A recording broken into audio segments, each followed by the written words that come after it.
श्री राधे राधे। भक्तों, श्रीमद् भगवद गीता भाव मंथन कार्यक्रम प्रारंभ किया जा रहा है।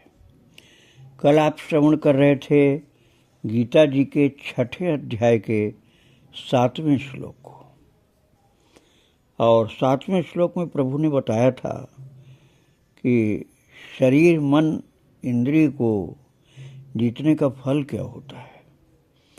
प्रभु ने कहा था सर्दी गर्मी और सुख दुख आदि में तथा मान और अपमान में जिसके अंतःकरण की वृत्तियां भली भांति शांत हैं, ऐसे स्वाधीन आत्मा वाले पुरुष के ज्ञान में सच्चिदानंद घन परमात्मा सम्यक प्रकार से स्थित हैं, अर्थात उसके ज्ञान में परमात्मा के सिवा अन्य कुछ होता ही नहीं है।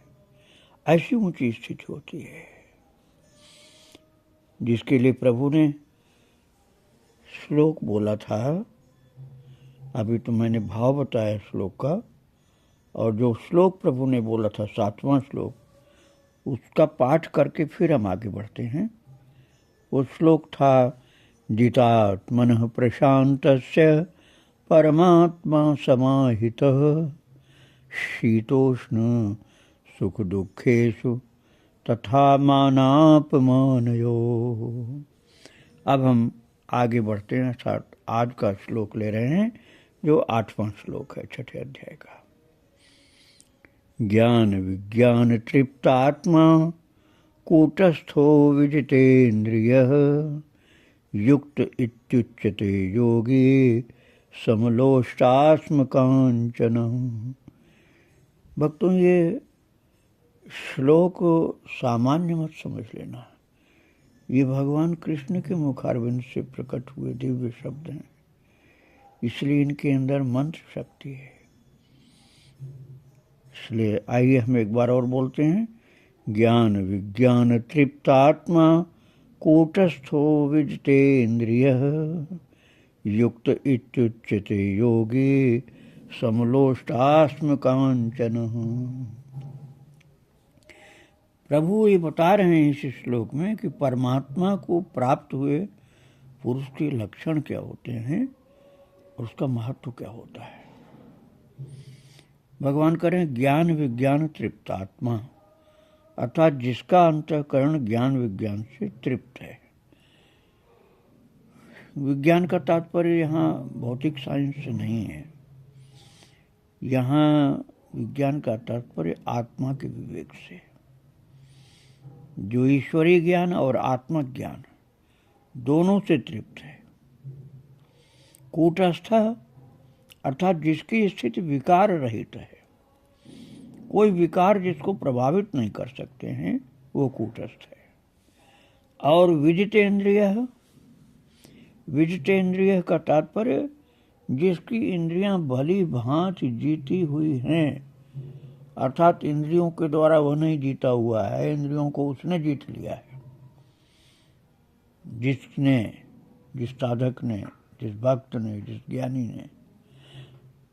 तो ऐसा जो होता है उसके लक्षण कैसे मालूम होंगे कि हाँ, इसने अंतःकरण ज्ञान विज्ञान से तृप्त इसका हो गया और इंद्रियों को जीत लिया है, और जिसकी स्थिति विकार रहित है, वो उसका लक्षण समझना और उसका महत्व समझना, ये बहुत सावधानी से ही किसी के बस को होता है। क्या लक्षण होता है? प्रभु बोल रहे हैं समलोष्टास्म कांचन, जिसके लिए मिट्टी पत्थर और स्वर्ण समान है। अब आप पागल मत समझ लेना। बहुत पढ़ा से पढ़ा, अर्थात बहुत ज़्यादा एजुकेटेड, अपने को टैलेंटेड, अपने को बुद्धिमान, अपने को बहुत विद्वान समझने वाला भी इस स्थिति में जल्दी आपको नहीं मिलेगा। इसलिए कई लोग उसको पागल समझ सकते हैं। वो महान आत्मज्ञानी ब्रह्मज्ञानी पुरुष जो होता है, उसके लिए, उन महापुरुषों के लिए मिट्टी, पत्थर और स्वर्ण समान होता है, अर्थात उसका कोई भी मूल्य नहीं होता, उसके लिए समान होता है। वो भौतिक पदार्थों के प्रति भौतिक दृष्टि ही रखता है, उसमें अपनापन नहीं होता। इसका तात्पर्य होगा कि उसमें अपनापन नहीं होता है मिट्टी, पत्थर, स्वर्ण आदि में, बल्कि उनको वो पृथक देखता हुआ, हाँ यदि वो भगवान की सेवा का साधन है तो भगवान की सेवा का साधन मानेगा, अपनापन उससे नहीं जोड़ेगा। प्रभु की सेवा में काम आ जाए तो बढ़िया चीज है, लेकिन उससे अपनी कोई आसक्ति नहीं होती। उसकी एक तिनके के समान त्याग सकता है, उसमें कोई मोह नहीं होता है। तो ऐसा जो योगी होता है, युक्त अर्थात वो भागवत प्राप्त होता है, भगवान से जुड़ा होता है। और प्रभु कह रहे हैं कि ऐसी स्थिति में जो पहुंच चुका है उसको नित्य मुझसे संयुक्त समझो, क्योंकि उसका संसार में कहीं भी मन फंसा हुआ नहीं होता है, इसलिए वो मुझसे ही संयुक्त रहता है। और फिर एक श्लोक और बोल करके प्रभु ने ऐसे महापुरुषों का लक्षण और उनका महत्व बताया है। अगला श्लोक हम लेते हैं, 9वां श्लोक। सुहृन् मित्रार्युदासीन मध्यस्थ द्वेष्य बंधुषु साधुष्वपि च पापेषु समबुद्धिर्विशिष्यते। सुहृन् मित्रार्युदासीन मध्यस्थ द्वेष्य बंधुषु साधुष्वपि च पापेषु समबुद्धिर्विशिष्यते। भगवान गुणगान कर रहे हैं अपने भक्तों का, अपने जो ज्ञानी उच्च कोटि के साधक हैं, जो वैरागी, जो प्रभु से जुड़े हुए विवेकी हैं, उनका गुणगान ठाकुर जी कर रहे हैं। इसीलिए तो भक्तों का चरित्र भगवान को सुनने पर आनंद आता है, क्योंकि अपने मुख से ही गुणगान करते हैं, इसीलिए श्रवण भी करते हैं। तो प्रभु कह रहे हैं कि सुहृद मित्रार्युदासीन, सुहृद बोलते हैं भक्तों, स्वार्थ रहित सबका हित करने वाला। हित ऐसी है लेकिन स्वार्थ कुछ नहीं। संसार में ऐसा बहुत कम मिल पाता है भक्तों कि बिना स्वार्थ के ही सबका हित ऐसी हो, और बिना स्वार्थ के ही सबका हित करने वाला यदि है तो निश्चित ही वो महान पुरुष होता है। प्रभु ने स्वयं बताया वो सुहृद होता है। और 5वें अध्याय के अंत में तो भगवान ने कह दिया था कि सुहृदम सर्वभूतानां ज्ञात्वा माम शांतिं मृच्छति। और मुझको जो अपना सच्चा सुहृद अर्थात सबका अकारण मित्र, सच्चा मित्र, सच्चा प्रेमी भक्त मान लेता है, भगवान ही भक्त बन जाते हैं भक्तों के। और ये ज्ञानी के लक्षण में भगवान क्या करें? सुहृद, मित्र, वैरी, उदासीन, मध्यस्थ, द्वेष और बंधुगणों में, धर्मात्माओं में और पापियों में भी समान भाव रखने वाला अत्यंत श्रेष्ठ है। ये बड़ी ऊंची स्थिति है भक्तों। एक तो होता है कि सबका हितैषी है, सबका मित्र है, लेकिन दूसरे लोग तो ऐसे नहीं होते ना। संसार में तो कोई न कोई कारण से लोग मित्रता करते, कोई न कोई कारण से वैरी हो जाते हैं, कोई कारण से उदासीन अर्थात अलग हो जाते हैं। तो भगवान कहते हैं कि जो भक्त होता है अर्थात जो ज्ञानी उच्च कोटि का होता है, ब्रह्मज्ञानी जो होता है, उसके लिए सब बराबर होते हैं। सुहृद, मित्र, वैरी, उदासीन, मध्यस्थ। एक तो मित्र होता है, एक सुहृद होता है भक्त। सूद का मतलब जो अकारण दयालु है, और मित्र का मतलब जिसने अपने को दोस्त मान लिया, और एक वैरी है जो दुश्मनी मन में रखता है, और एक उदासीन है जिसको कोई मतलब नहीं है, एक मध्यस्थ है जो उससे मानवता का जो व्यवहार करता है। तो प्रभु कहते हैं कि सामान्य व्यक्ति किसी से द्वेष भी करता है, घृणा भी करता है, लेकिन ये जो महापुरुष होता है ये इन सब को एक दृष्टि से देखता है। क्यों देखता है एक दृष्टि से? उसका कारण ये होता है कि उसके तत्व को, अर्थात उसकी आत्मा को, अर्थात उसके भगवदीय अंश को देखता है। उसके जड़ स्वरूप को न देख करके, शरीर की दृष्टि न रख करके आत्मदृष्टि वाला होता है। इसलिए साधुसु, धर्मात्माओं में, पापियों में, मित्रों में, उदासीन में, सब में समान भाव रखने वाला होता है। प्रभु कहते बहुत श्रेष्ठ होता है वो। अब ये बात बहुत ऊंची है, इसलिए समझने में थोड़ा टाइम लगेगा।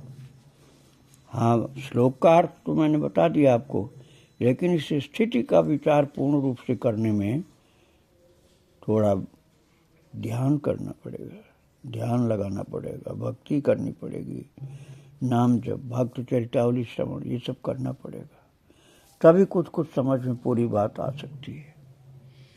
तो प्रभु ने इसके लिए जो हमें साधना करनी है उस विषय में आगे कहा है 10वें श्लोक में। आइए 10वें श्लोक का पाठ करते हैं। प्रभु कहते हैं, योगी युंजीत सतत महात्मानं रहसि स्थितः, एकाकी यत चित्तात्मा निराशीर परिग्रह। योगी युंजीत सतत महात्मानं रहसि स्थितः, एकाकी यत चित्तात्मा निराशीर परिग्रह। प्रभु कहते हैं यत चित्तात्मा। यत चित्तात्मा का तात्पर्य है मन और इंद्रियों सहित शरीर को वश में रखने वाला। अब सोच लो, योगी है वो। यत चित्तात्मा अर्थात मन, इंद्रिय, शरीर को वश में रखने वाला। निराशी का तात्पर्य आशा रहित, किसी से आशा भरी दृष्टि से नहीं देखना, किसी की ओर आशा भरी निगाह नहीं डालना कि इनसे कुछ मिल जाएगा, काम हो जाएगा, ऐसा कुछ नहीं। और अपरिग्रह, संग्रह रहित है, जरूरत के बिना तमाम वस्तुओं को इकट्ठा नहीं करता, वो संग्रह रहित होता है। योगी अर्थात भगवान से जुड़ा हुआ। एकाकी अर्थात अकेला ही। रहस्य, रहस्य का तात्पर्य एकांत स्थान में स्थित होकर। आत्मानम अर्थात आत्मा को, सततम युंजित, निरंतर परमात्मा में युंजित माने लगावे। तो प्रभु ने ये ध्यान योग की प्रेरणा दी भक्तों कि कैसे करना चाहिए हमें, कैसे करना है।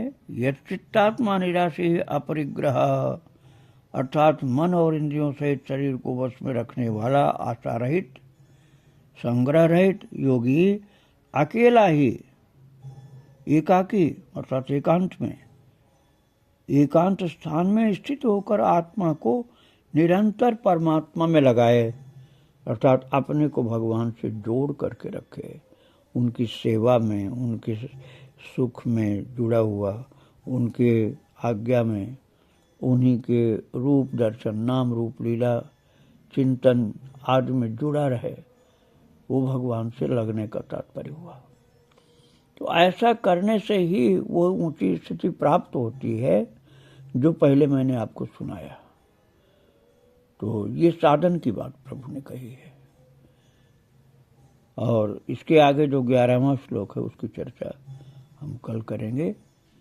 आज प्रभु को और उनके भक्तों को प्रणाम करके यहीं विराम दे रहा हूँ। श्री राधे राधे, जय श्री राधे राधे। वृंदावन बिहारी लाल की जय, राधा रानी की जय। श्री राधे राधे, जय श्री राधे। श्री राधे राधे।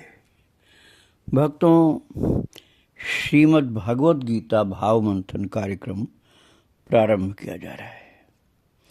कल आपने श्रवण किया था गीता जी के 6ठे अध्याय के 10वें श्लोक को, जिसमें प्रभु ने बताया था कि मन और इंद्रियों सहित शरीर को वश में रखने वाला आशा रहित और संग्रह रहित योगी अकेला ही एकांत स्थान में स्थित होकर आत्मा को निरंतर परमात्मा में लगावे।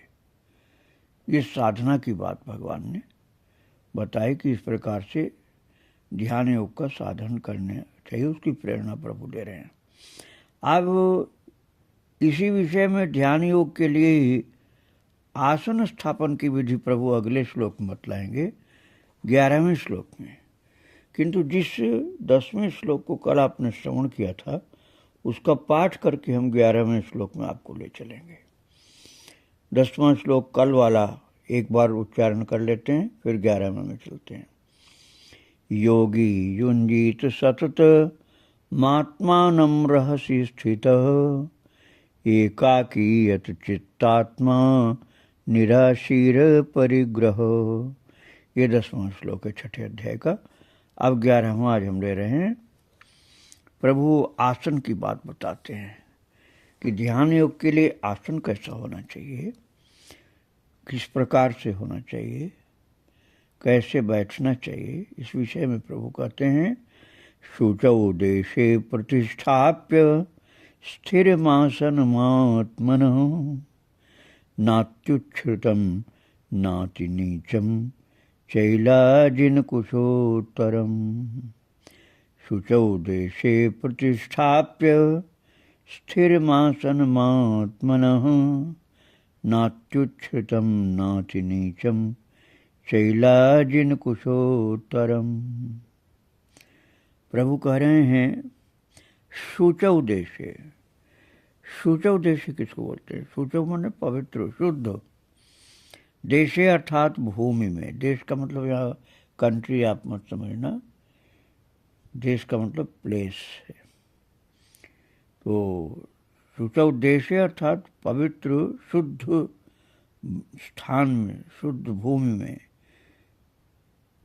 और शुद्ध भूमि में आसन कैसे लगाना, अब ये बता रहे हैं प्रभु। क्रमशः कुशा, मृगशाला और वस्त्र बिछे। चैला जिन कुशोत्तरम, नीचे कुशा, उसके ऊपर मृगशाला और उसके ऊपर वस्त्र बिछे। और न अत्युच्छ्रितम, नात्युच्छ्रितम अर्थात न अति उच्छ्रितम अर्थात बहुत ऊंचा भी नहीं हो। टीले पर जैसे गिरने की जगह पर न हो कि आदमी जब ध्यान में समाधि में जाए तो लुढ़क के नीचे पहुंचे। इसलिए न अति उच्छ्रितम न अति नीचम, और बहुत नीचा भी गड्ढे के अंदर नहीं जाके बैठे। और ऐसे इस प्रकार से आसन हो तो अपने आसनम आत्मनः अर्थात अपने आसनम स्थिरम प्रतिष्ठाप्य, आसन को स्थिर प्रतिष्ठाप्य स्थापन करके। अब हम अगला श्लोक भी ले रहे हैं, तब पूरी बात समझ में आएगी भक्तों। अर्थात 12वां श्लोक भी ले रहे हैं। 12वां श्लोक ये है, तत्रैकाग्रं मनः कृत्वा यत चित्तेन्द्रियक्रियः उपविश्यासने युञ्ज्याद्योगमात्मविशुद्धये। तत्रैकाग्रं मनः कृत्वा यत चित्तेन्द्रियक्रियः उपविश्यासने युञ्ज्याद्योगमात्मविशुद्धये। ये है 12वें श्लोक में। 11वें प्रभु ने आसन की बात बताई, जिसको अभी हम फिर से विचार करेंगे, भाव मंथन करेंगे उसका। और अब यह 12वें श्लोक का शब्दार्थ आप समझ लीजिए, फिर दोनों श्लोकों को हम एक साथ लेंगे। फिर कह रहे हैं जो 12वें श्लोक में कि तत्र आसने अर्थात उस आसन पर। 11वें श्लोक में भी आसन की बात भगवान ने बताई और 12वें श्लोक में भी आसन की बात बताई गई। तत्र आसने अर्थात उस आसन पर, उपविश्य अर्थात बैठ करके, यत चित्तेन्द्रिय क्रिय, यत अर्थात संयम, वश में रखना, जीत कर रखना। यत चित्तेन्द्रिय क्रिय, चित्त और इंद्रियों की क्रियाओं को वश में रखते हुए।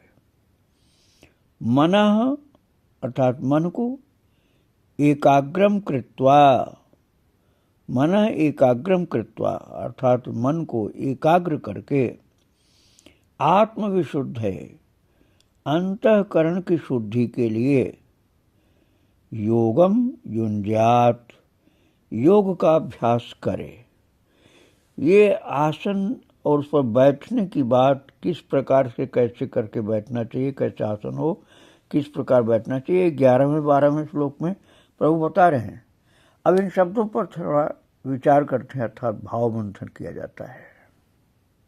भक्तों, इन दोनों श्लोकों में अर्थात 11वें 12वें श्लोक में आसन और उस पर बैठेंगे कैसे, किस प्रकार की विधि क्या है, ये बताते हैं। आगे के 13वें श्लोक में भगवान ध्यान योग की विधि बताते हैं, लेकिन विधि ध्यान योग की समझने के पहले आसन वाली बात प्रभु ने बताई है। आसन का दो तात्पर्य होता है। एक तो होता बैठने की मुद्रा, जो आपको आगे भगवान बताएंगे 13वें श्लोक में। अभी आसन उसको कहा जा रहा है जिस पर हम बैठेंगे, अर्थात शरीर जमीन पर, खुली जमीन पर नहीं बैठेगा। पहली बात तो यह है।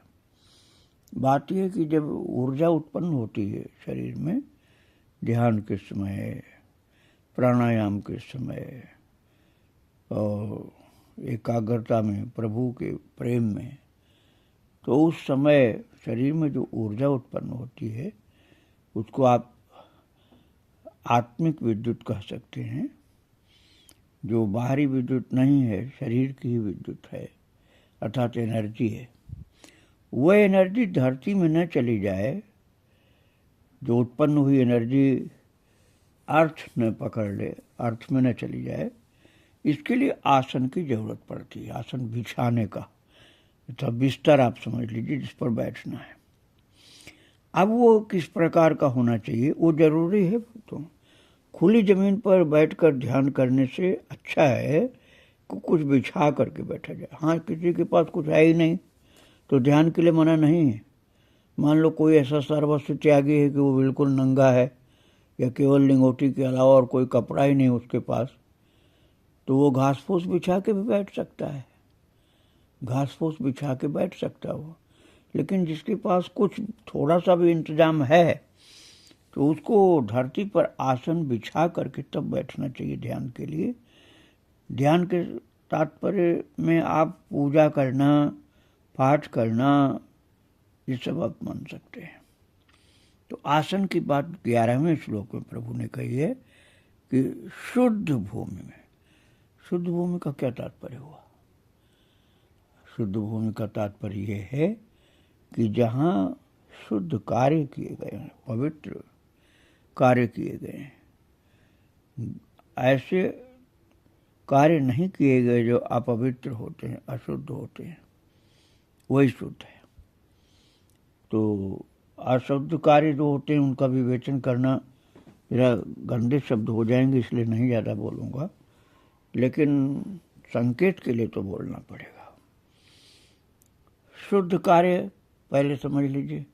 शुद्ध कार्य का मतलब जहाँ पर पुण्य, दान, भजन, तपस्या, गौ माता बैठती हो, गौओं का स्थान हो अर्थात गौशाला हो, संतों की भजन स्थली हो, देवाराधन करने वाले भक्त लोग बैठते हो, कीर्तन करते हो, कुछ कथा वार्ता होती हो, भगवान की या भक्तों की कथाएं सुनाई जाती हो, सुने जाती हो, पाठ पूजा होता है, वो सब शुद्ध स्थान है, जिसको तीर्थ कहा जाता है, धाम कहा जाता है। ऐसी जगह तीर्थ का मतलब आप मत समझना कि आपके गांव या मोहल्ले में या शहर में आप नहीं बैठे, नहीं, वो ही आप भजन करने लग जाओगे, वही तीर्थ हो जाएगा।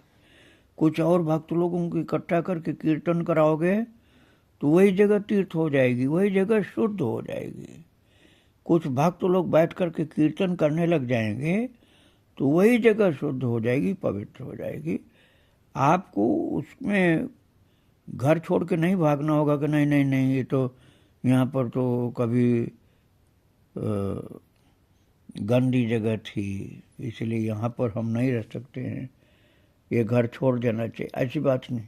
कितना ही अशुद्ध घर हो, कितनी अशुद्ध जगह हो, आप कीर्तन लगातार कराओ, खुद भी करो और भक्तों से कराओ। एकाग्र मन से बैठो कीर्तन में, खूब आनंद से, मस्ती से, खूब झूम झूम करके प्रभु भगवान का नाम गाओ, भगवान की कथाएं सुनाओ, सुनो, वो जगह शुद्ध हो जाएगी। आपको इसकी चिंता नहीं करनी कि अशुद्ध जगह है, कोई बात पुरानी मालूम हो गई तो आप भागो नहीं उस जगह से, उसी जगह को आप शुद्ध करो। पुरानी बात का मतलब कोई गलत काम हुआ, वहाँ पर गलत काम हुआ है, किसी की हिंसा की गई है, मार काट हुई है, कभी लड़ाई हुई है, कभी गंदगी का ढेर वहाँ रहा है, और अब आपको जमीन वो मिल गई, आपने घर बना लिया, तो आपको किसी प्रकार से घबराने की जरूरत नहीं है। भजन से ही वो सब शुद्ध हो जाएगा। प्रभु के नाम कीर्तन से, कथा वार्ता से, पाठ पूजा से, गीता पाठ, भागवत पाठ, मानस पाठ, नाम कीर्तन, कथा करना, कथा श्रवण करना, इससे ही वो शुचौदय से हो जाएगा। शुचौदय से अर्थात पवित्र स्थान हो जाएगा। और उस जगह पर फिर आसन डालकर बैठना है। अब आसन की बात आप समझो। देखो, आसन मैंने कहा ना, जो सर्वस्व त्यागी हो तो घास फूस बिछा ले, वही ठीक उसके लिए। लेकिन जिसके पास कुछ है इंतजाम, तो उसको कैसा आसन होना चाहिए? ठाकुर जी ने कहा, चैला जिन कुशोत्तरम, कुशा, उसके ऊपर मृगशाला और उसके ऊपर कपड़ा, वस्त्र। लेकिन इसमें अब थोड़ा विचार हमें ये करना पड़ेगा कि भगवान ने द्वापर के अंत में बात कही थी। उस समय मृगों को मार करके मृगचर्म का व्यवसाय नहीं हुआ करता था। जंगल में कोई मृग मर गया हो तो भील लोग उन मरे हुए, स्वतः मरे हुए मृगों की खाल को निकाल करके उसको बेच देते थे या किसी संत को दे देते थे। तो वो मृगशाला जो होता था वो सात्विक होता था, उसमें हिंसा नहीं होती थी। लेकिन आज मृगचर्म पर विश्वास मत करना कि वो सात्विक ही है। किसी को धन की लालच में बुद्धि तमोगुणी होने के कारण हिंसा ही प्रिय हो जाती है। बंदूक की गोली से मार दिया हिरन को और वही चमड़ा आपको दे दिया, तो वो तो तामसी हो, तमोगुणी हो गया, क्योंकि हिंसा की गई उस जीव की। तो वो नहीं बिछाना चाहिए। जब ठाकुर जी के शब्द हैं कि कुशा घास का आसन हो, कुशा का आसन, उस पर मृगचर्म, फिर उसके ऊपर कपड़ा हो, तो भगवान की बात को मैं काट नहीं रहा हूँ, लेकिन हमें ये विचार करना पड़ेगा कि वो सात्विक कब होता है और असात्विक अर्थात तमोगुणी कब हो जाता है। जब मृगचर्म अपने आप किसी मरे हुए मृग का मिला है, जिसको मारा नहीं गया है, तो सात्विक हुआ। और जब वो मृगचर्म किसी मृग को मार करके हमने पाया है, तो तमोगुणी हो गया वो। इसलिए तमोगुणी मृगचर्म बिछाना उपयुक्त नहीं होता भक्तों। कुशा के ऊपर, कुशा तो पवित्र है, कुशा घास जो होती है, भगवान जो वाराह भगवान का अवतार हुआ था, वो वाराह भगवान ने जब अपने शरीर को कंपायमान किया था, जोर से फड़फड़ाया था, धरती मैया को लाकर जल के ऊपर स्थित करके जब अपनी चमड़ी को जोर से पानी झाड़ने के लिए हिलाया था अपने शरीर को, तो उससे कुशा घास, जो रोम उनके गिरे थे, उन रोम के द्वारा, हेयर्स के द्वारा कुशा घास उत्पन्न हुई थी, वो वाराह भगवान के चर्म से उत्पन्न हुई, इसलिए कुशा घास को परम पवित्र माना गया और उसके ऊपर मृगशाला बिछाया जाएगा, उसके ऊपर कपड़ा बिछाया जाएगा तो पवित्र सात्विक होगा। इस विषय को आगे मैं फिर लूँगा भक्तों, आज यहीं पर विराम दे रहा हूँ। वृंदावन बिहारी लाल की जय, राधा रानी की जय। श्री राधे राधे, श्री राधे राधे। भक्तों, श्रीमद् भगवद गीता भाव मंथन कार्यक्रम प्रारंभ किया जा रहा है। कल आप श्रवण कर रहे थे गीता जी के 6ठे अध्याय के 11वें श्लोक को। यद्यप हमने पाठ कर लिया था 11वां 12वां दोनों ही, किंतु भाव मंथन हमारा 11वें में ही चल रहा था। तो हम 11वें श्लोक को फिर से पाठ करते हैं और उसी जगह पहुंच जाते हैं, उसी भाव में जिसकी चर्चा की जा रही थी कल। 11वें श्लोक का पाठ करिए फिर से आज। शुचौ देशे प्रतिष्ठाप्य स्थिरमासनमात्मनः, नात्युच्छ्रितं नाति नीचम चैलाजिन कुशोत्तरम। भगवान कह रहे हैं ध्यान योग के लिए आसन स्थापन की विधि। ध्यान योग में लगने के लिए, ध्यान की साधना करने के लिए आसन की स्थापन की विधि क्या है, कैसे आसन होना चाहिए, अर्थात खुली जमीन पर न बैठ करके कोई आसन बिछाया जाता है, उसकी विधि क्या है। और खुली जमीन पर आसन लगाए बिना ध्यान करने में पूरा लाभ नहीं मिलता है। धरती माता का जो अर्थ हमारे अंदर उत्पन्न हुई ऊर्जा को अवशोषित कर लेता है, इसलिए आसन की व्यवस्था आवश्यक है। अब आसन कैसा हो, इसी के विषय में कल चर्चा चल रही थी। शुचौ देशे अर्थात पवित्र भूमि में। मैं कल बता रहा था कि पवित्र भूमि कौन सी होती है। पूजा पाठ, भक्ति, दान, पुण्य, कीर्तन, भजन से संबंधित जगह पवित्र होती है और गंदे कर्म जहाँ हुए वो जमीन अपवित्र होती है। फिर इसके आगे प्रभु ने कहा चैलाजिन कुशोत्तरम। शुचौ देशे, पवित्र देश में आसन कैसे बिछाना? चैलाजिन कुशोत्तरम, कुशा घास के ऊपर मृगछाल और वस्त्र उसके ऊपर। तो कल यही चर्चा चल रही थी भक्तों कि मृग चर्म का अब जमाना नहीं है, क्योंकि हिंसा से प्राप्त होता है। पहले अहिंसा से प्राप्त होते थे। खुद मरे हुए मृग का चर्म भील लोग ला कर देते थे संतों को, इसलिए उस समय उपयुक्त था। तो अब ये ठीक नहीं है। तो हमें फिर क्या करना होगा? कुशा घास तो आप बिछा सकते हैं, वो भगवान वाराह की प्रसादी है। कल इस पर चर्चा की गई थी। और उस कुशा घास के आसन के ऊपर मृग चर्म की जगह आप ऊन का आसन अर्थात कोई कंबल बिछा सकते हैं और उसके ऊपर कोई वस्त्र बिछा लेना चाहिए। अब ये जो कुशा का आसन होगा भक्तों, ये ध्यान रखना कि कुशा का आसन बड़ा होना चाहिए, उसके ऊपर कंबल छोटा होना चाहिए और कंबल के आकार का वस्त्र होना चाहिए। कुशा घास का जो आसन होता है वो कटीली सी घास होती है, तीखी सी होती है, उस पर जीव जंतु नहीं चढ़ते हैं। जैसे आप ध्यान में, गहरे ध्यान में डूब गए, कहीं समाधि लग गई तो आपको शरीर का ध्यान ही नहीं होगा।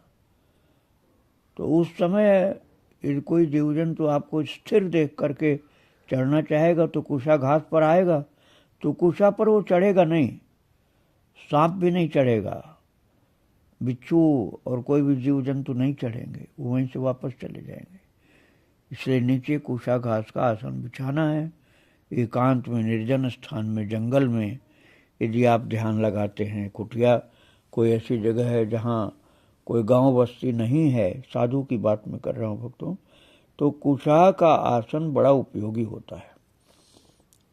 लंबा चौड़ा आसन कुशा का हो, उसके ऊपर थोड़ा छोटा, कम से कम समझिए कि एक एक बालिश चारों तरफ से कंबल के बाहर निकला हुआ कुशा का आसन हो, तो आप सुरक्षित रहेंगे और ध्यान में आप खूब आराम से ठाकुर जी का ध्यान करके आनंद लीजिए। अब इसी बात को प्रभु कह रहे हैं कि आसन जिस जगह आप बिछाएंगे वो जगह कैसी होनी चाहिए। कह रहे हैं नात्युच्छ्रितम न अत्युच्छ्रितम, न बहुत ऊंचा हो टीला जैसा, लुढ़कने का डर रहता है, और न अति नीचम, कुआं जैसा गहरा भी नहीं हो, गड्ढा जैसा नहीं हो। तो ऐसे स्थान पर, पवित्र स्थान पर आसन को विधिवत बिछा करके उस पर बैठें और आत्मनः आसनम स्थिरम प्रतिष्ठाप्य, अर्थात अपने आसन को स्थिर स्थापन करके, तो सरकने वाला आसन नहीं हो कि आपने जहाँ उस पर पैर रखा सरक करके भाग गया, ऐसा चिकना वाला आसन नहीं चाहिए, खुरदरा वाला आसन चाहिए। और उस पर स्थिर आसन पर बैठ करके फिर अपने को प्रतिष्ठित अर्थात स्थापित करके फिर क्या करना है, ध्यान की बात प्रभु बता रहे हैं कि आसन पर बैठ करके योग का साधन जो किया जाएगा उसके विषय में ठाकुर जी बता रहे हैं स्वयं। तत्रैकाग्रं मनः कृत्वा यत् चित्तेन्द्रिय क्रियः उपविश्यासने युञ्जाद्योगमात्म विशुद्धये। 12वां श्लोक है ये। तत्रैकाग्रं मनः कृत्वा यत् चित्तेन्द्रिय क्रियः उपविश्यासने युञ्जाद्योगमात्म विशुद्धये। अब शब्दार्थ और भाव पर आपको लेकर चल रहे हैं। तत्र आसने उपविश्य, उस आसन पर उपविश्य अर्थात बैठ करके, यत चित्तेन्द्रिय क्रिया, चित्त और इंद्रियों की क्रियाओं को वश में रखते हुए। चित्त का मतलब आप यहाँ मन समझ लीजिए। चित्त इसलिए कहा गया है कि चिंतन करता है जो, वही चित्त हो जाता है। चित्त पट वाली यहाँ बात नहीं है। चित्त मतलब चिंतन करने की अंतःकरण की इंद्रिय, जिसे मन भी कहा जाता है, मनन करता है, मन है, चिंतन करता है, चित्त है, विवेक उत्पन्न करता है, बुद्धि है, अहंकार करता है, तो अहंकार, मन बुद्धि चित्त अहंकार, ये 4 इंद्रियां एक ही 4 रूप धारण करती हैं, वो है मन, जिसको अंतःकरण कहते हैं। तो प्रभु कहते हैं कि तब उस आसन पर बैठकर यत चित्त इंद्रिय क्रिया, अर्थात चित्त और इंद्रियों की क्रियाओं को वश में रखते हुए, ऐसा नहीं कि बैठ गए हैं, मन भी गड़बड़ कर रहा है और इंद्रियों से भी गड़बड़ी हो रही है, ऐसा नहीं होना चाहिए। इंद्रियां भी शांत होनी चाहिए ध्यान के समय। उस समय किसी प्रकार की चिंता नहीं करनी है, किसी प्रकार के इंद्रियों के व्यापार को नहीं करना है, बिल्कुल एकाग्रता होनी चाहिए। फिर कहते हैं मनः एकाग्रम कृत्वा, मन को एकाग्र करके। अब एकाग्र करने का मतलब क्या हुआ कि जिस स्वरूप को आप ध्यान करना चाहते हैं वही बारंबार बारंबार लगातार अपने अंदर मन के द्वारा देखते देखते देखते देखते मन को एकाग्र कर लीजिए। केवल ऐसे नहीं अंदर देखने से हो रहा है तो आप उनकी सेवा में लग जाइए।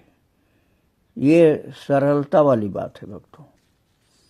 जैसे शिव जी अंदर आपको अंदर शिव जी दिखाई पड़ते हैं, तो आप उनका दुग्ध स्नान, गंगाजल स्नान, बिल्वपत्र, चंदन आदि से श्रृंगार, राम नाम लेखन, ये सब करते हुए मन को बिल्कुल आप एकाग्र कर लेंगे।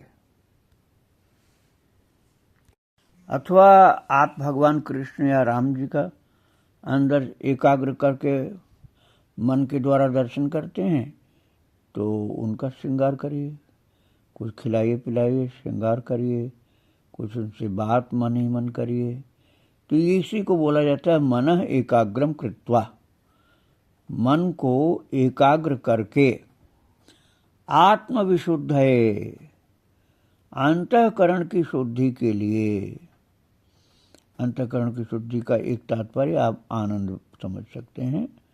ज्ञान मार्ग में अंतःकरण की शुद्धि अर्थात चित्त शुद्धि बड़ा मुख्य विषय होता है। भक्ति मार्ग में ये अंदर के आनंद की बात समझ लीजिए कि जब आप मन को एकाग्र करके ध्यान में डूबेंगे तो आनंद की प्राप्ति होगी, अर्थात दुखों से मुक्त सुख की प्राप्ति होगी। सभी दुखों से मुक्त, सभी अशांतियों से मुक्त शांति और सुख की प्राप्ति होगी। ऐसा नहीं है कि उस समय आपको कोई मन में अशांति होगा, कोई दुख होगा, ऐसा नहीं होगा। अशांति से मुक्त अर्थात शांति युक्त सुख की प्राप्ति होगी, उसी को आनंद कहा जाता है। और उसी को ज्ञानी आत्म चित्त शुद्धि कहता है, उसी को भक्त कहता है हम अपने ठाकुर जी के ध्यान में आनंद प्राप्त कर रहे हैं।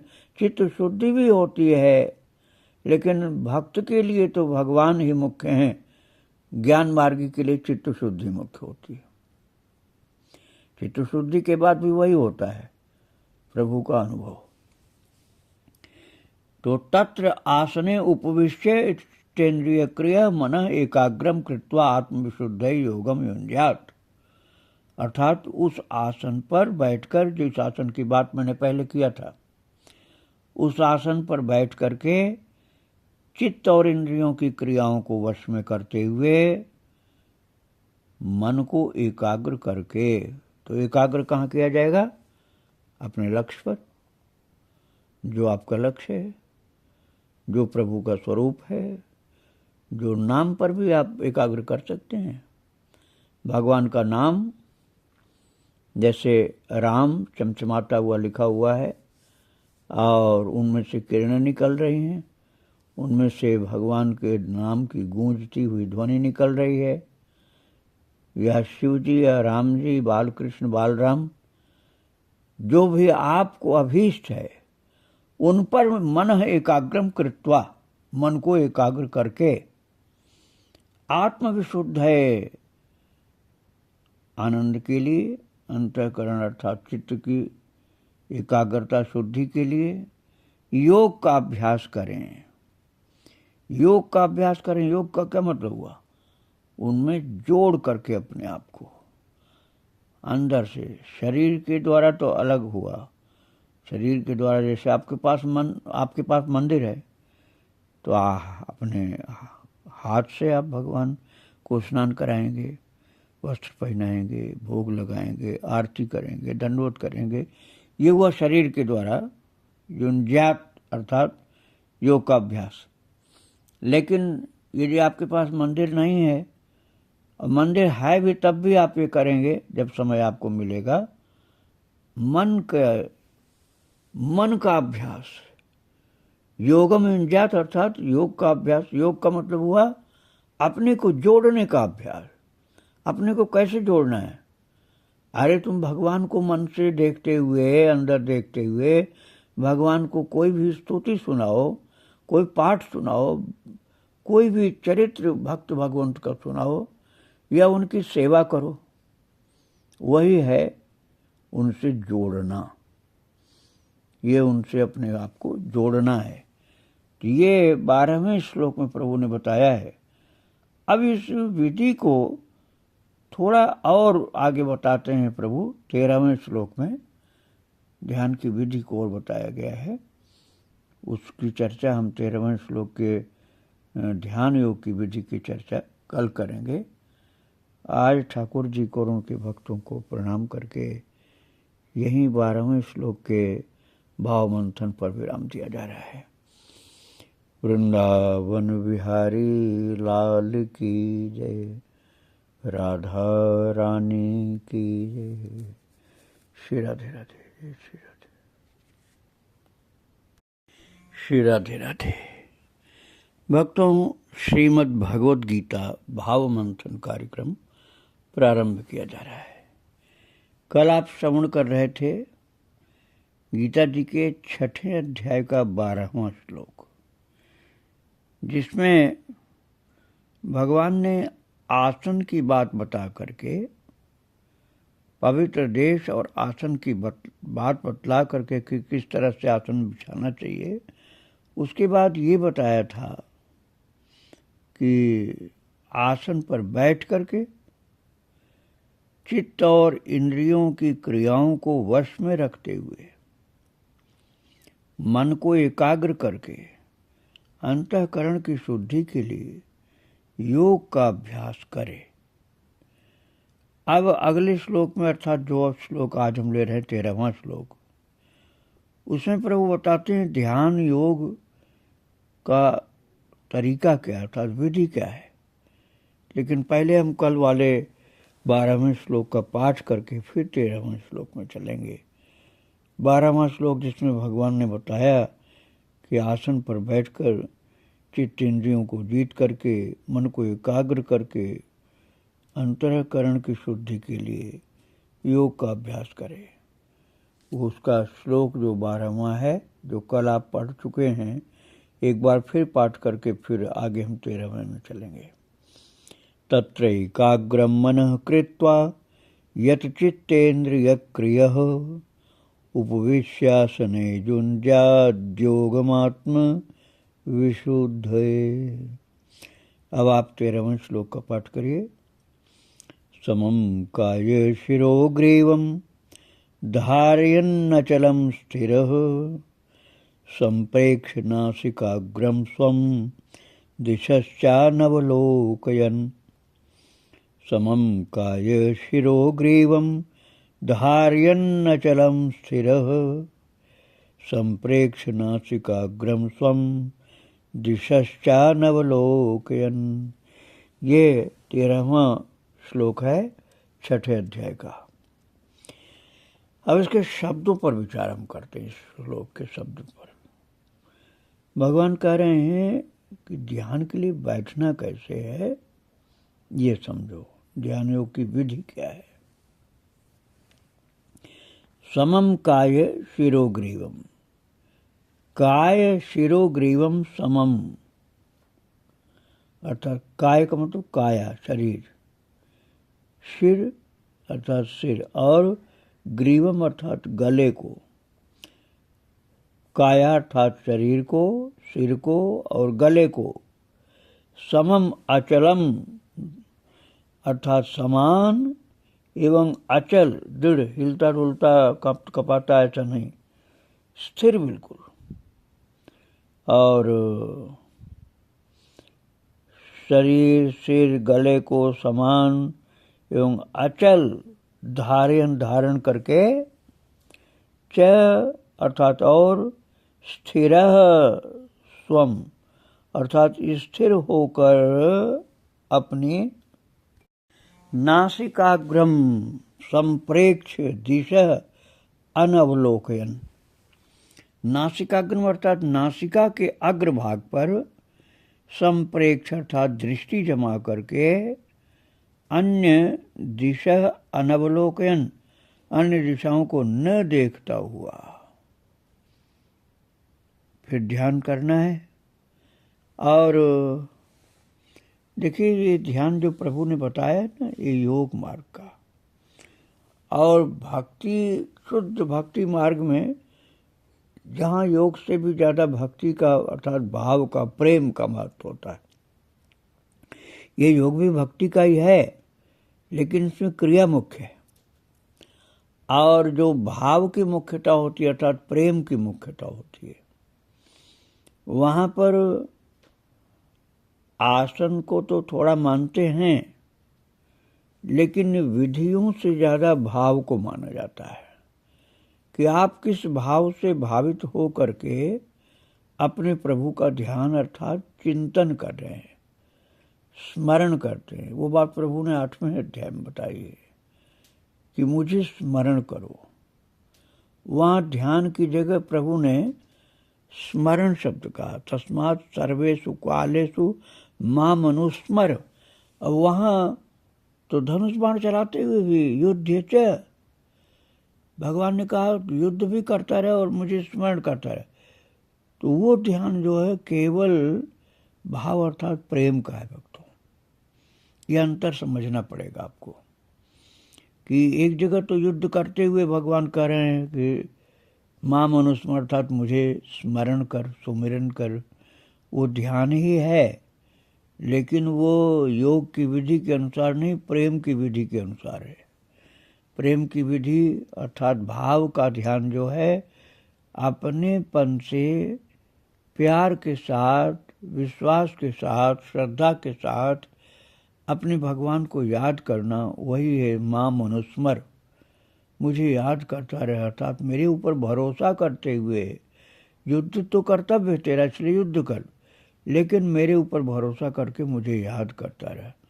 वो याद करना अर्थात चिंतन करना, भगवान को स्मरण करना, वो भाव का, प्रेम का ध्यान है।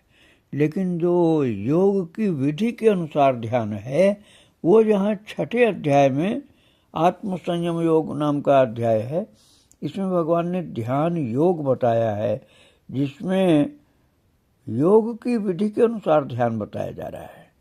और इसलिए प्रभु कह रहे हैं, योग की विधि का ही प्रभु वर्णन करते हुए कह रहे हैं कि काया, सिर और गले को समान एवं अचल धारण करके और स्थिर होकर के अपनी नासिका के अग्र भाग पर दृष्टि जमा करके अन्य दिशाओं को न देखता हुआ। फिर आगे क्या करना, 14वें श्लोक का पाठ करिए आप।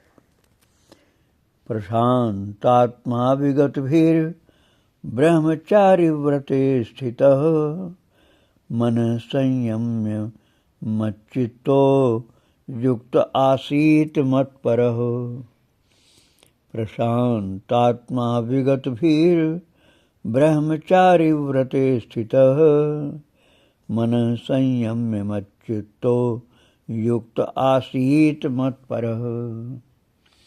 अब भगवान जो 13वें श्लोक में बता रहे थे प्रभु, इस प्रकार से आसन पर बैठ करके नासिकाग्र दृष्टि रख करके समकाय शिरोग्रीव, सिर, गर्दन, शरीर को सीधा रख करके दृष्टि नाक पर, नासिकाग्र पर लगा करके जमा करके अन्य दिशाओं को न देखता हुआ, ये 13वें श्लोक में प्रभु ने कहा। फिर 14वें में कह रहे हैं ब्रह्मचारी व्रते, ब्रह्मचारी के व्रत में स्थित। अब यहाँ रहनी सहनी योग, एक योगी की जो रहनी सहनी होती है, उसकी बात प्रभु ने कहा कि ध्यान तो तुम करोगे, लेकिन इसके लिए तुम्हें ब्रह्मचारी वाले व्रत में रहना पड़ेगा। पूर्ण रूप से ब्रह्मचर्य युक्त जीवन बना करके, ब्रह्मचारी के व्रत में स्थित हो करके, विगत भी अर्थात भय रहित तथा प्रशांत आत्मा, भली भांति शांत अंतःकरण वाला, युक्त अर्थात सावधान योगी, मन अर्थात मन को, संयम्य अर्थात रोक करके मन को, मच्चित्त प्रभु करें मुझ में चित्त वाला।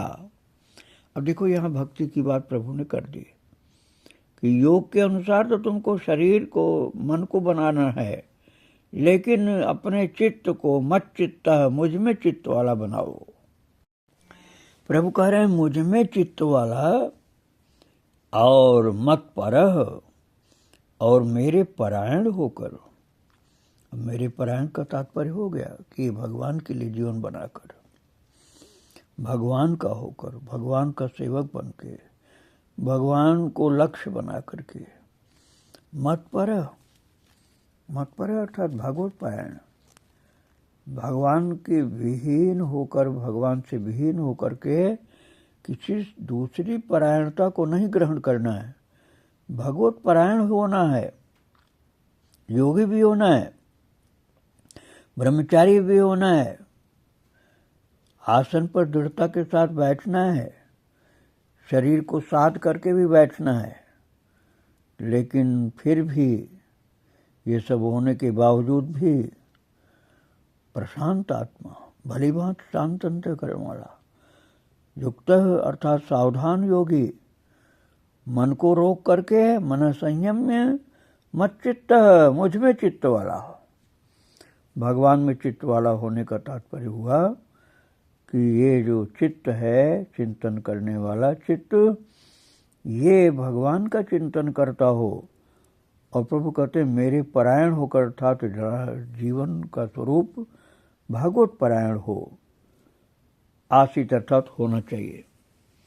अब इसके बाद ध्यान योग का ऐसा जो सावधानी के साथ, भगवत परायणता के साथ मन को रोक करके इस प्रकार से भगवान में चित्त लगाने वाला होगा ध्यान योगी, तो उसका फल प्रभु बताते हैं 15वें श्लोक में। आइए हम 15वें श्लोक का पाठ करते हैं। युञ्जन्नेवं सदात्मानं योगी नियतमानसः शांतिं निर्वाण परमां मत्संस्थामधिगच्छति। युञ्जन्नेवं सदात्मानं योगी नियतमानसः शांतिं निर्वाण परमां मत्संस्थामधिगच्छति। प्रभु ने 15वें श्लोक में कहा है नियत मानस, वश में किए हुए मन वाला।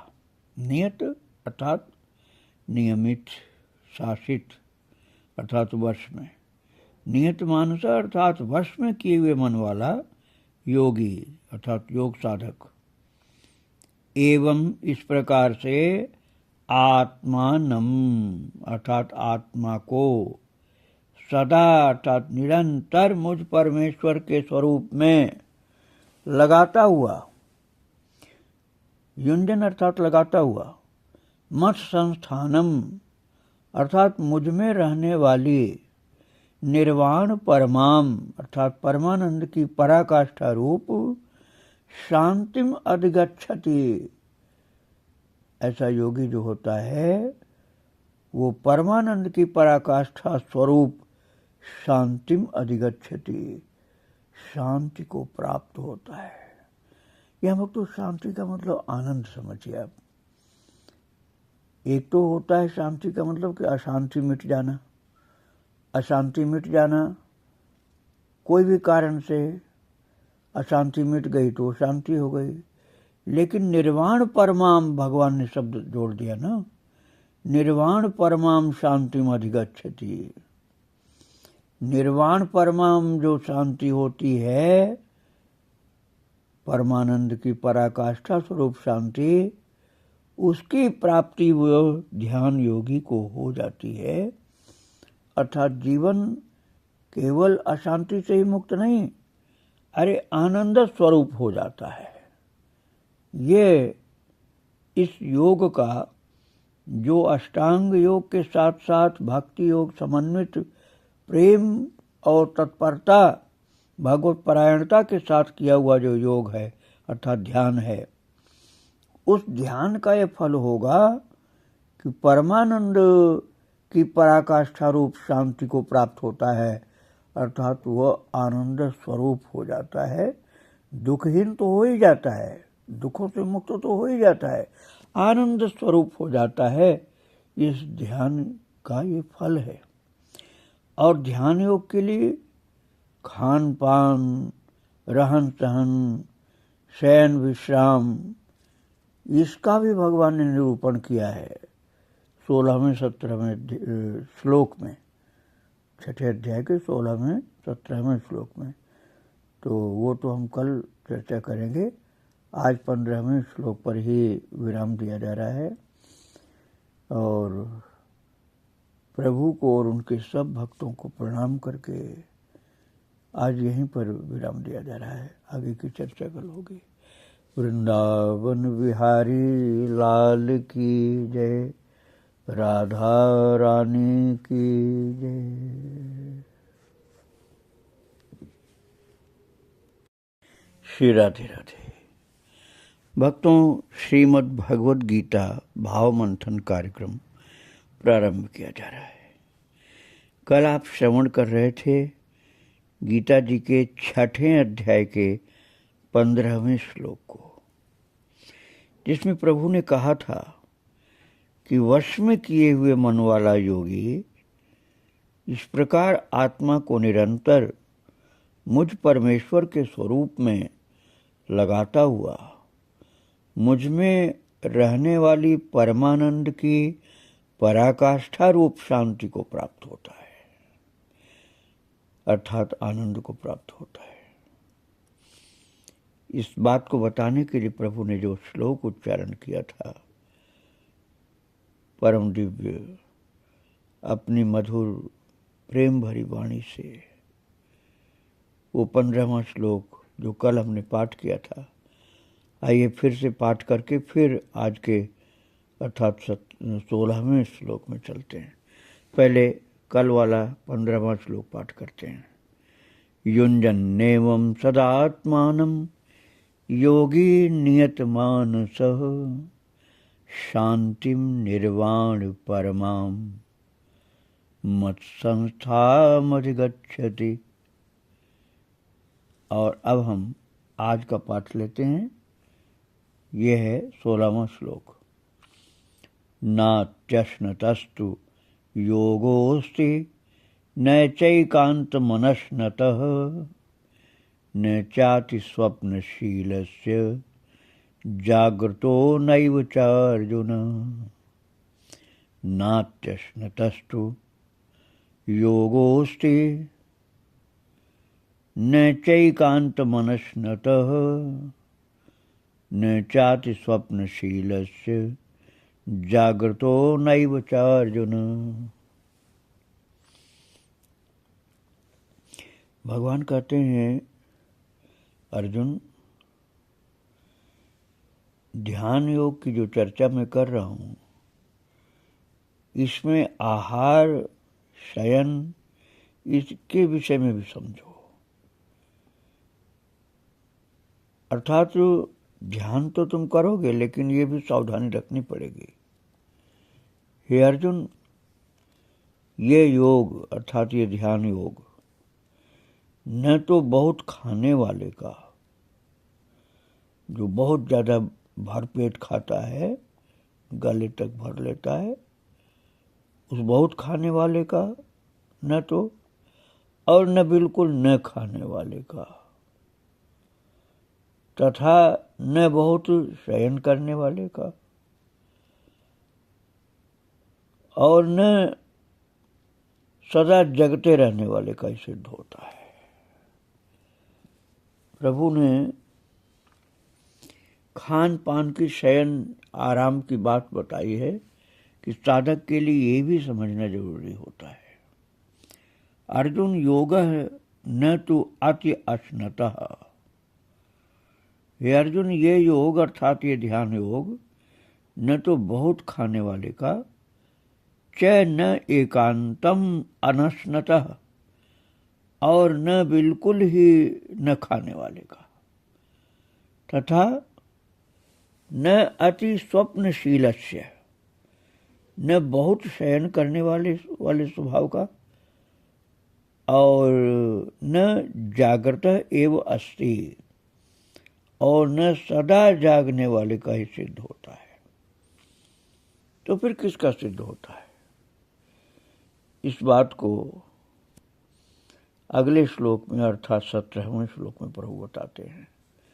आइए 17वें श्लोक का पाठ किया जाए। युक्ताहार विहारस्य युक्तचेष्टस्य कर्मसु युक्त स्वप्नावबोधस्य योगो भवति दुःखः। युक्ताहार विहारस्य युक्त चेष्टस्य कर्मसु युक्त स्वप्नावबोधस्य योगो भवति दुःखः। आइए अब हम इस श्लोक के भाव का मंथन करें, अर्थात 17वें श्लोक का भाव मंथन करते हैं। पहले शब्दों के अर्थ पर विचार करते हैं। प्रभु ने जो शब्द उच्चारण किया है, कहते हैं दुख हा, अर्थात दुखों का नाश करने वाला। योगा, ध्यान योग जो है अर्थात भक्ति योग, ये दुखों का नाश करने वाला है।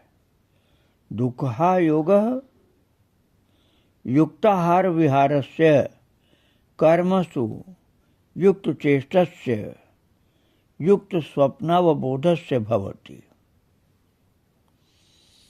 प्रभु कहते हैं दुःखा योग अर्थात दुखों का नाश करने वाला योग तो यथा योग्य आहार विहार करने वाला, युक्ताहार विहारस्य, कर्मसु युक्त चेष्टस्य, और कर्मों में यथा योग्य चेष्टा करने वाले का, और युक्त स्वप्नावबोधस्य अर्थात यथा योग्य सोने तथा जागने वाले का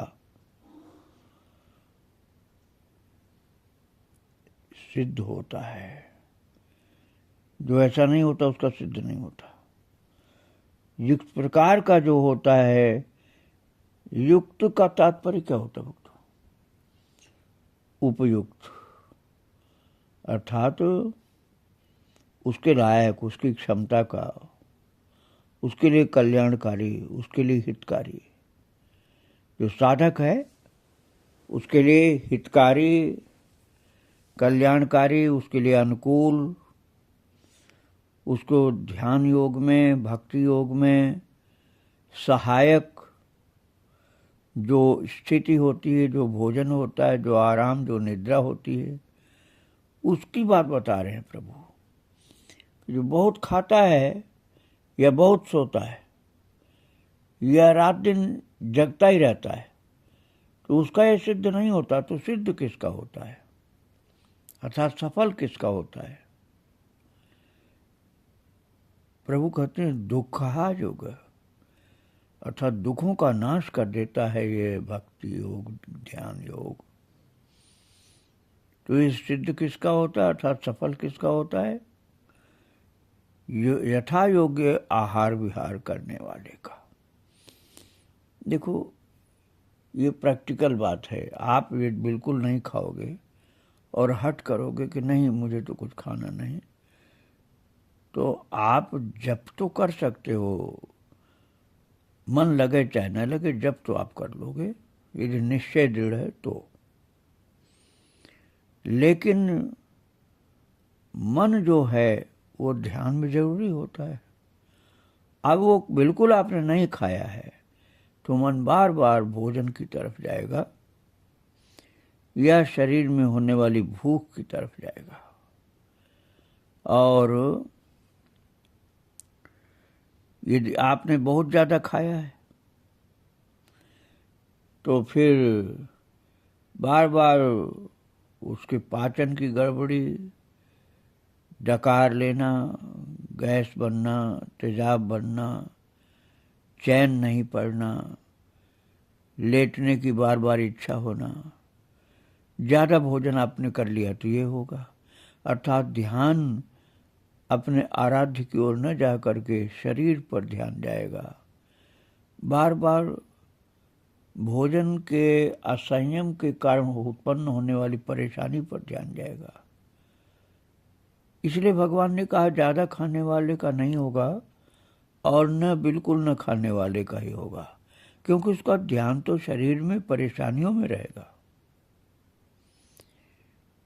तो कर्मों में कर्मस युक्त चेष्टस्य, कर्म जो हैं उसके स्वधर्म के कर्म, उसमें उपयुक्त चेष्टा करनी होगी।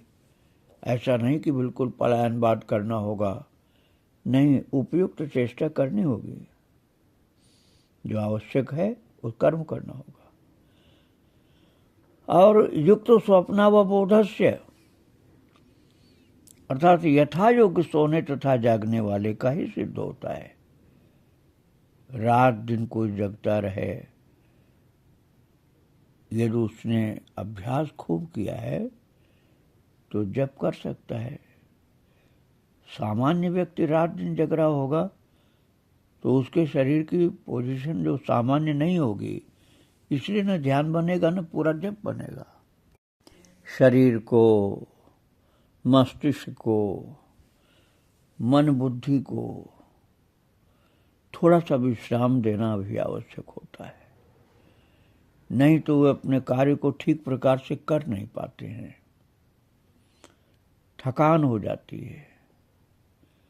और अत्यधिक जगते रहने से रोग कुछ आने की शंका रहती है। इसलिए अत्यधिक लगातार न जग करके, हाँ बहुत सोना भी नहीं है, यदि कोई बहुत सोता रहेगा तो ये प्रमाद तमोगुण के रूप में पहुंच जाता है।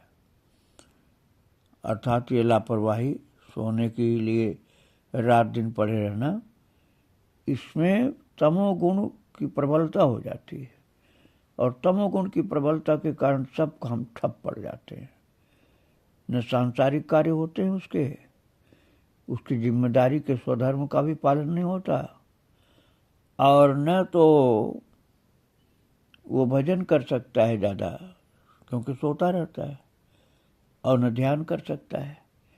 इसलिए लगातार सोने से भी तमोगुण बढ़ जाता है, और लगातार जगने से भी, अत्यधिक लगातार जग रहा है तो बहुत उच्च कोटि का साधक है तब भले बच जाए, नहीं तो उसके अंदर अशांति हो जाती है, बीमारियां मस्तिष्क की होने लग जाती है। इसलिए ठाकुर जी कहते हैं, देखो भोजन भी इतना ही करना है कि पेट की याद न आवे, उससे परेशानी न हो और न भूख परेशान करे। इसी तरह से स्वप्न भी अर्थात निद्रा भी और जागना भी उपयुक्त हो शरीर के अनुसार, साधक की प्रकृति शरीर के अनुसार। उसकी जबरदस्ती नहीं करना चाहिए कि तुमको इतना जगना है या इतना सोना है, इतना खाना है या नहीं खाना है। जबरदस्ती जो शरीर के साथ करता है उसके लिए बाधा पड़ जाती है। उसकी स्वाभाविक जो प्रकृति है, उस स्वाभाविक प्रकृति के अनुसार ही खान पान, विश्राम, जागरण करना उपयुक्त होता है। सभी के लिए एक जैसा नहीं लागू होता है, साधक की प्रकृति के अनुसार होता है। प्रारंभिक साधक को आप समय पर सोने नहीं देंगे, समय पर भोजन नहीं देंगे, समय पर उसके कार्य कुछ नहीं करने देंगे तो वो परेशान हो जाएगा। और जो उच्च कोटि का साधक होता है, धीरे धीरे धीरे धीरे संयम करते करते वो उपयुक्त कर लेता है, युक्ताहार कर लेता है, युक्त विहार कर लेता है। युक्त स्वप्नावबोधस्य अर्थात उपयुक्त निद्रा, उपयुक्त भोजन, उपयुक्त जागरण, उपयुक्त हर प्रकार के कार्य करता हुआ सावधान साधक होता है, ये प्रभु ने बताया है। और वो ध्यान योग के अंतिम स्थिति को प्राप्त हुए इस प्रकार से जो चलता हुआ ध्यान योग में प्रगति करता है। मैंने आपको निवेदन किया था कि प्रेम की बात अलग होती है। प्रेम में तो कोई हर समय जो प्रेम में डूबा रहता है वो तो महाराज साधक नहीं होता, सिद्ध होता है। वो जो भगवान के प्रेम में डूबा रहता है वो साधक नहीं, सिद्ध होता है। उसके ऊपर नियम लागू नहीं हो पाते हैं। लेकिन जो साधक है उसको तो नियम से ही चलना चाहिए। और साधक साधना करते करते करते जब अंतिम स्थिति को प्राप्त होता अर्थात सिद्ध हो जाता है, तब उसके लक्षण क्या होते हैं ये प्रभु बताते हैं 18वें श्लोक में, अर्थात अगले श्लोक में। उस 18वें श्लोक की चर्चा हम कल करेंगे। आज भगवान के सब भक्तों सहित भगवान को प्रणाम करके यहीं विराम दे रहा हूँ। श्री राधे राधे, जय श्री राधे राधे। वृंदावन बिहारी लाल की जय, राधा रानी की जय। श्री राधे जय।